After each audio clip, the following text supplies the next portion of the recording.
Bunso.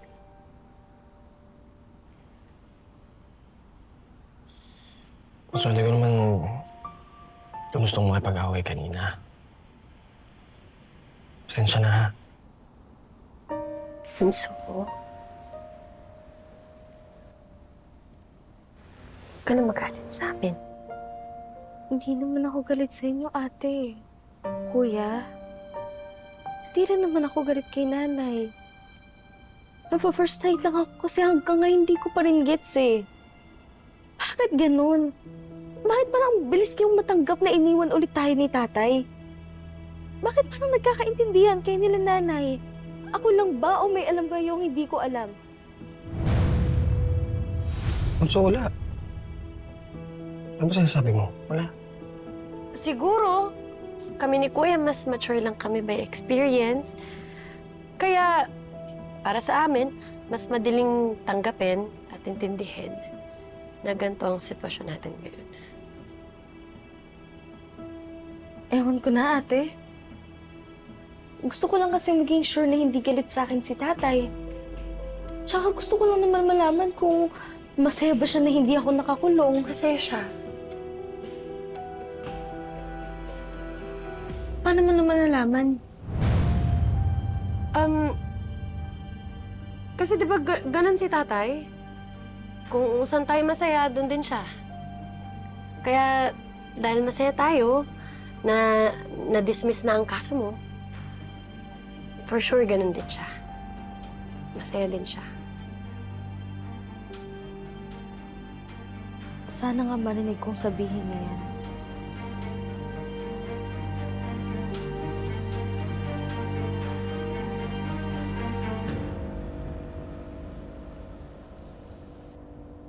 Nay, salamat po sinamahan niyo ako rito, ha.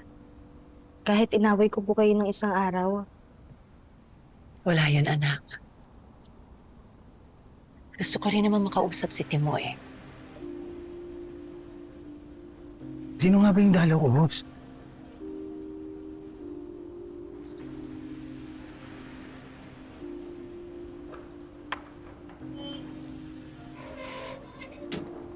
Timo?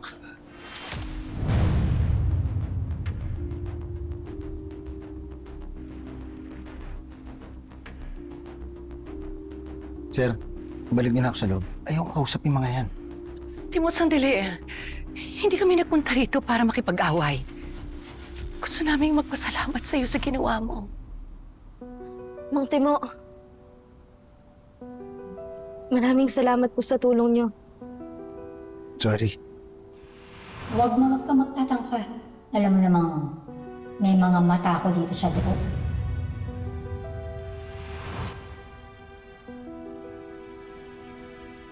Timo, sandali. Huwag na kayong babalik dito, ha?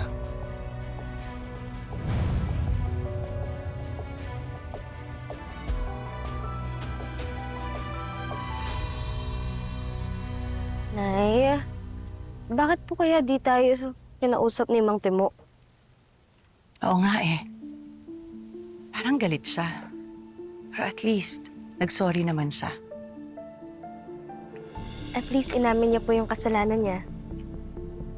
Okay na rin po sigurong closure na yon. Di ba po, Nay?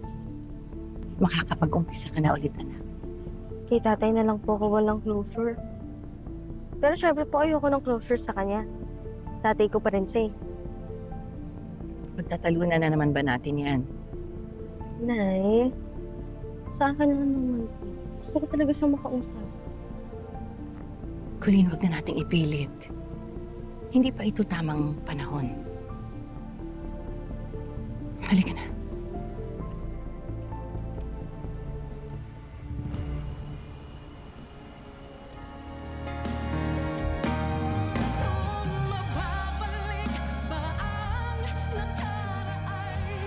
Ben, matanga na akong tanga! Pero kung kapalit tong kalayaan ni Colleen, sige na, pabalikan ko na si Hazel. May isa pang paraan. Para sa'yo lahat yan. Sa ikibubuti ng buhay mo at ng mga anak mo. Tulungan mo lang kami. Baka pwedeng kausapin mo lang si Timo. Sabihin mo na bawiin yung statement niya laban kay Colleen. pasensya na po pero hindi ko po matatanggap yun.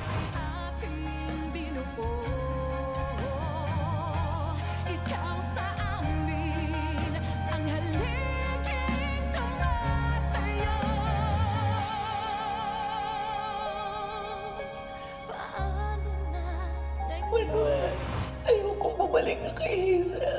Pero ayoko rin. Ito na lang yung paraan para sa kalayaan ni Colleen. Galing yan sa korte. A copy of Timo Malabanan's Affidavit of Recantation.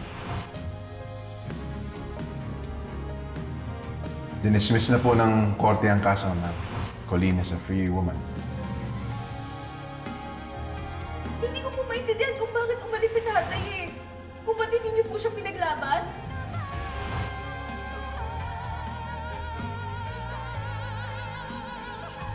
Malaya na ngayon si Colleen, Manuel.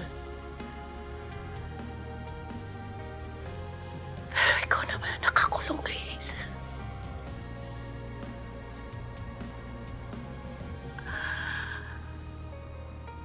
Paano na naman namin haharapin ito?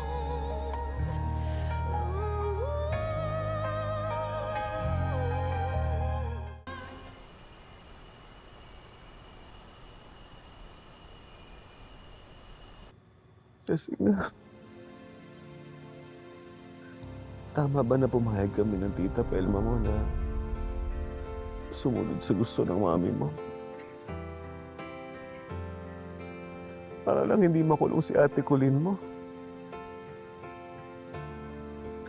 Kasi alam ko naman gusto mo na malaya siya, di ba? Anak, mabibigyan pa rin naman ng hustisya yung pagkamatay mo eh. Basta makulong lang yung driver na yun. Anak, sana sa lahat na nangyari na to, tahimik ka na. Miss na miss pa rin kita. Alam mo, hanggang ngayon hindi ko pa rin matanggap na patay ka na.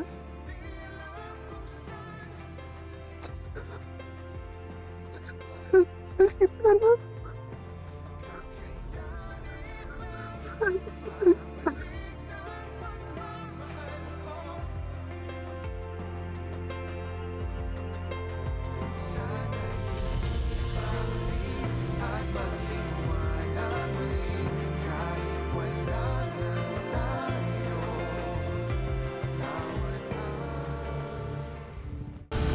Ba't nandito kayo?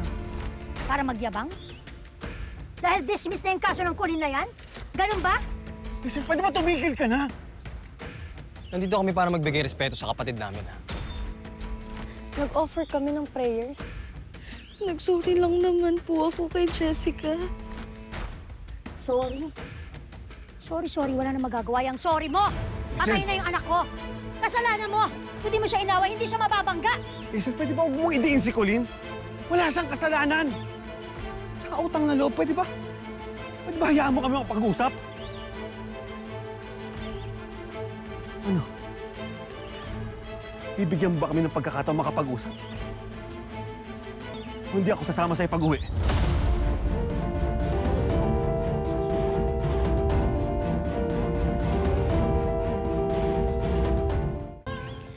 Akala mo kung sino yung si Manuel. Natapos lang yung deal namin at naabsuelto si Colleen. Ang lakas na ng loob na takutin ako.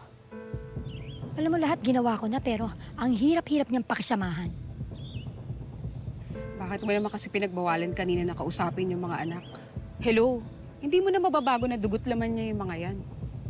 Maaaring walang karapatan si Felma sa batas. Pero yung mga anak niya, meron. At malakas ang laban kung tutuusin. No. Hindi ako papayag. Ayoko na may kahati kay Manuel. Lalo na ngayon. Wala na si Jessica. Siya na lang ang meron ako. So, gusto mo pala siyang masolo kung ganun. Eh di ilayo mo. Bumalik kayo sa Canada. Nasa plano mo pa rin naman yan, right? Babalik naman talaga kami sa Canada. Tatapusin ko lang yung pagluloksa namin kay Jessica. Pero babalik na rin kami doon ni Manuel. Eh di go, ilaban mo. Hindi na rin naman siguro sila susunod dun sa Canada. Subukan lang nila. Kundi ililigaw ko sila na parang kuting.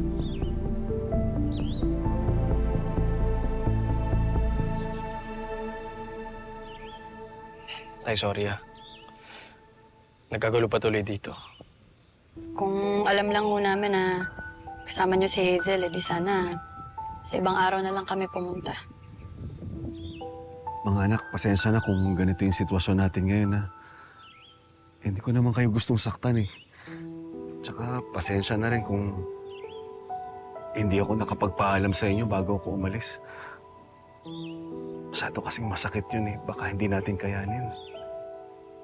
Tay, hindi naman po kasi kailangan mag-goodbye. Tay, please po. Umuwi na po kayo sa atin. Mga anak, hindi porket magkakahiwalay na naman tayo ngayon, nabawasan na yung pagmamahal ko sa inyo o kaya naputol na yung ugnayan natin. Isipin niyo na lang na kasal kami ni Hazel, eh. Tapos ngayon na wala na si Jessica, ako na lang yung pamilya niya. Pero alam niyo naman na kayo yung mahal ko, kayo ng nanay niyo. Di ba? Kayo yung laman ng puso ko. Tay, huwag po kayong magpapa-blackmail sa Hazel na yon. Kung tinatakot niya po kayo na magpapakamatay siya, hindi niyo po yun gagawin, Tay, kasi mahal na mahal niya po yung sarili. Sana naman makadalaw naman tayo kay Jessica. Kailan ba kayo pwede?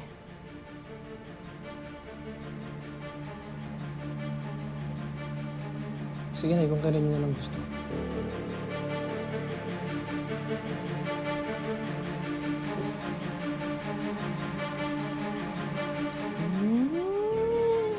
Ang sarap!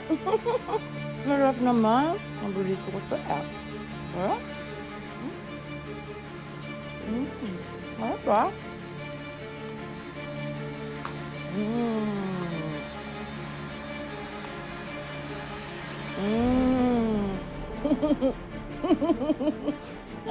Sarap!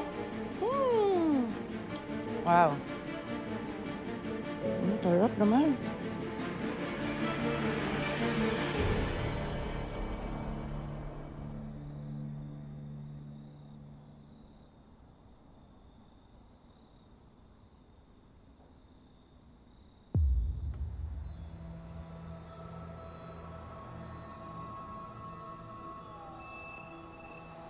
Jessica?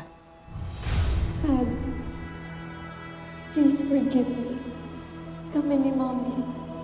Please forgive us, Dad. Anak, ba't ka pa nagsasorry? Kayo ng mami mo, ano pa kasalanan niyo sa akin? Jessica! Jessica! Jessica! Jessica! Manuel! Jessica! Manuel! Manuel! Jessica! Ano ba?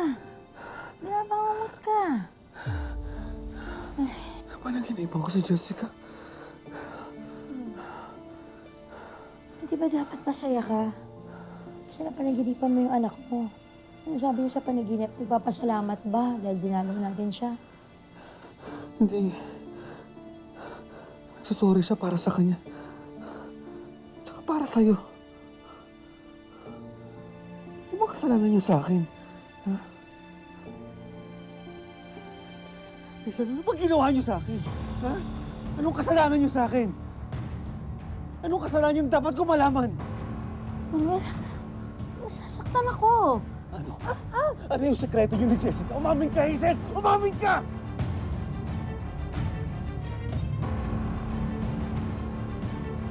Umamin ka! Bitawan mo nga ako. Bitawan mo ako. Hindi. Hanggat mo sinasabi sa akin ang sekreto niyo ni Jessica. February kami kinasal ng dati mo.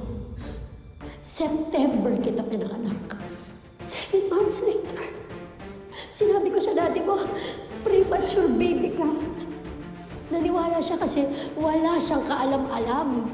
If that's true, you destroyed Dad and his family.